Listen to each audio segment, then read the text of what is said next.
put a curfew on them, and they wouldn't know, this is my child. Look, lady, it costs $41,000 a year to keep your child in prison. We're trying to save a little money.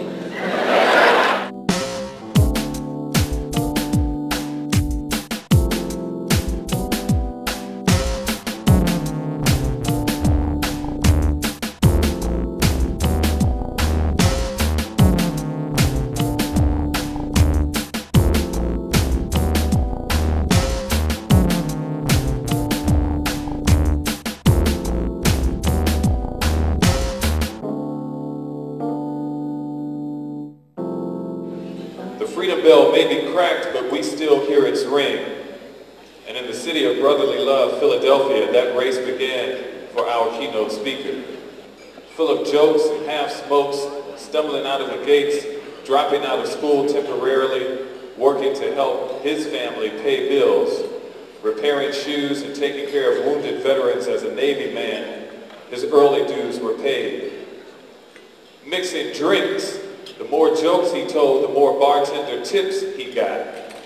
The class clown, crowned comedian discovered at a time when the nation needed someone like Alexander Scott to pick up the dropped baton and run alongside Robert Culp, a spy embedded in an entertainment industry that had not been too kind to his kind, pays more dues, wins Emmys, and not only keeps the lights on for the electric company, but grows fat with Albert's success.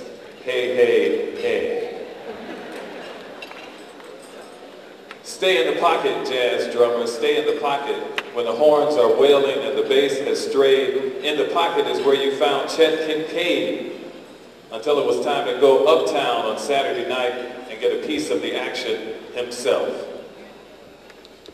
When the son of a black maid and cook born in the 1930s becomes successful, he doesn't forget the everyday people he has met. Every time he gets a chance, he adds to his collection of fountain pens and writes a big check to help black colleges pay their bills. Hello.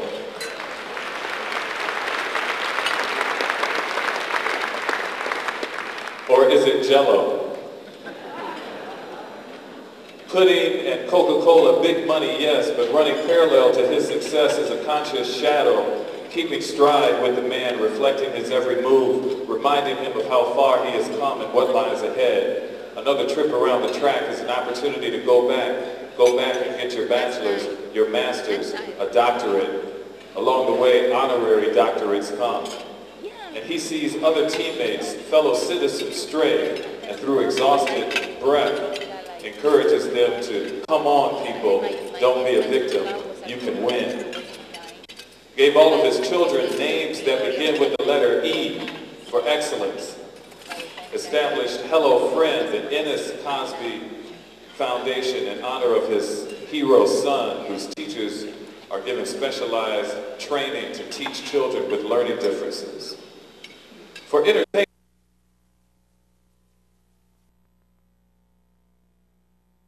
are serious and call out the uninspired better. The critically acclaimed suddenly criticized for exposing dirty laundry. The doctor of education called ill. The master storyteller asked to explain what he meant. Maybe he heard what the bard said. Give no explanation, you know who you are. Because before there was Cliff Huxtable, when Dr. King was killed, Bill Cosby and his friend Robert Culp went to the King family home and spent the day playing with their sons. He has always cared about children. And so when people say he was crazy for his criticism of the uninspired, his supporters simply answered, Hickey Bird. Hickey Bird.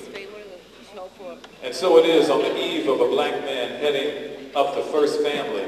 We welcome America's favorite father. Between Dr. King's hopes for his 4 children and President Obama's deliberations over a dog for his daughters, we have had the dedicated dad of Theo and Rudy and Vanessa, pacing us with wit and humor and jazz and sweaters. Yes, times are tough, but we must honor our commitments as parents and neighbors. Some say the historic presidency of Barack Obama is merely a down payment on Dr. King's unfulfilled dream, that we must creatively find a way to fill the legacy and pay our dues, pay our bills. We must pick up the baton, tell the dedicated runner to sit one out, have a cigar, and root on his Philadelphia Eagles next year. And chill. So let us start today by paying our bills. Please give a Peoria welcome to Bill Cosby.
$6 a month.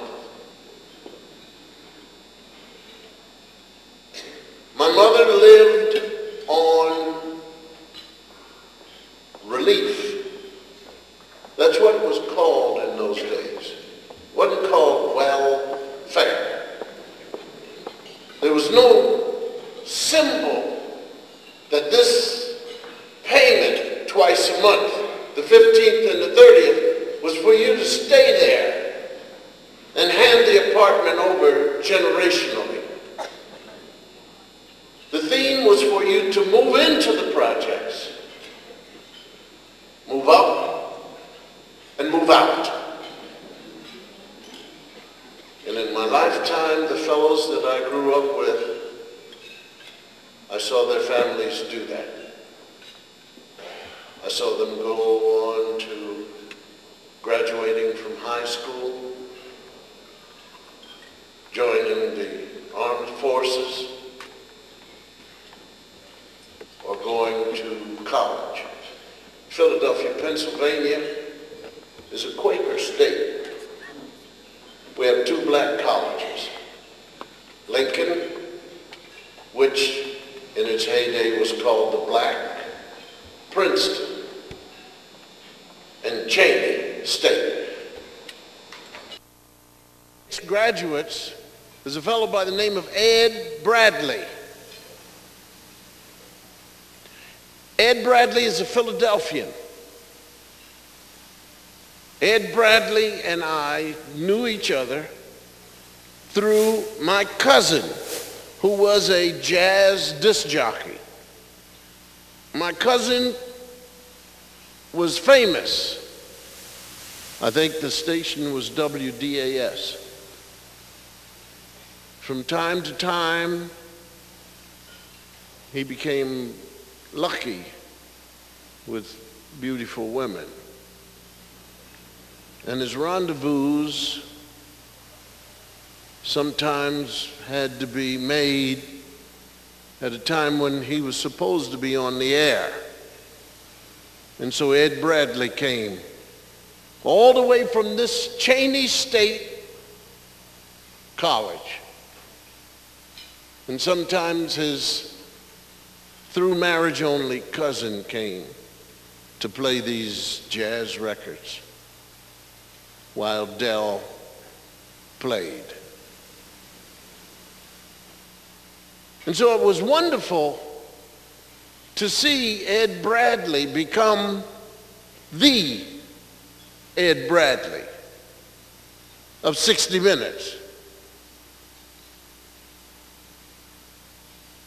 Now, one of the most wonderful things about Ed Bradley was as he became this intellectual of 60 Minutes, Ed would stand in the middle of a room with all these 60-minute white people. And all these 60-minute white people had graduated from, sure enough, academician places. Heavyweight, Harvard, Kellogg, and Denison, and all these schools. And these people knew fine dining. Ed Bradley was not that. Ed Bradley went to Cheney.